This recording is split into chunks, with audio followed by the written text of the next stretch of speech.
দীর্ঘ 5.5 বছর কারাগারে বন্দী থাকা অবস্থায় সুচিকিৎসার অভাবে বিএনপি চেয়ারপারসন বেগম খালেদা জিয়ার শারীরিক যেসব জটিলতা দেখা দিয়েছে, চিকিৎসকরা তা দ্রুত নিরসনের চেষ্টা করছেন। তবে বেগম জিয়ার হার্ট, কিডনি ও লিভার জটিলতাকে প্রাধান্য দিয়ে চলছে চিকিৎসা, এই কথা জানিয়েছেন তার ব্যক্তিগত চিকিৎসক AZM জাহেদ হোসেন। বেগম জিয়ার চিকিৎসার পরবর্তী ধাপ নির্ধারণে আরও কিছু পরীক্ষা নিরীক্ষার পর্যালোচনা চলছে বলেও জানান তিনি।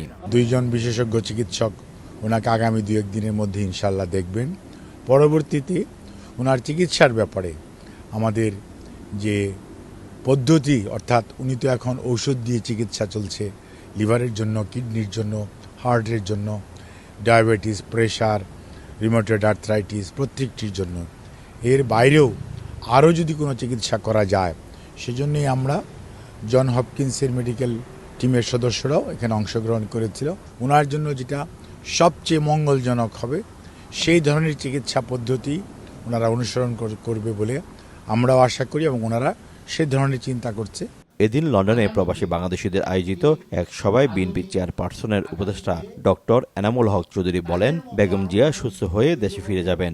দলের ভারপ্রাপ্ত চেয়ারম্যান তারেক রহমানের জনপ্রিয়তায় ভয় পেয়ে 17 বছর দেশে আসতে দেয়নি আওয়ামী লীগ সরকার বলে মন্তব্য করেন তিনি।